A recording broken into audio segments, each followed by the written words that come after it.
Alright, so now we're going to talk about the second part of the fundamental theorem of calculus, also known as definite integrals. All this part of the FTC really says is if you're trying to evaluate the integral of a function from a bottom bound a to a top bound b, then you can really just write it as the antiderivative when you plug in b minus the antiderivative when you plug in a. So big F of x is the antiderivative of f of x.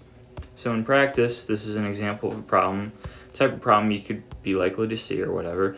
So we're going to take the antiderivative of this, and when we take the antiderivative, when we do the reverse power rule, right, we want to add 1 to the power and then divide by that power. Same thing here, we got 9x to the 2, we add 1 to that, to the 3, divide by that 3, and then the antiderivative of 2 is just 2 to the x. And we're going to evaluate this from 1 to 2. So before we do that, we can simplify this a little bit, right? 3x to the 4 minus 3x cubed plus 2x. This is going to make the algebra work out a little bit better.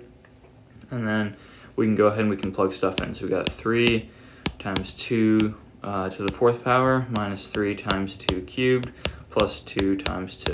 And then this is going to be subtracted 3 times 1 to the 4 minus 3 times 1 cubed plus 2 times 1.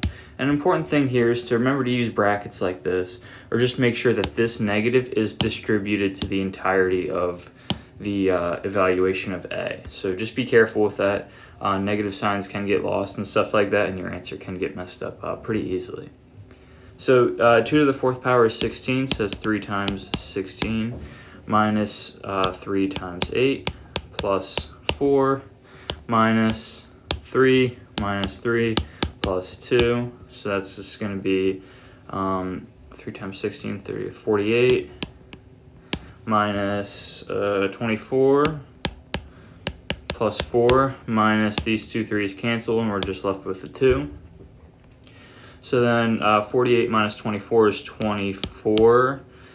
4 minus 2 is plus 2, so we're going to get 26 as our answer here.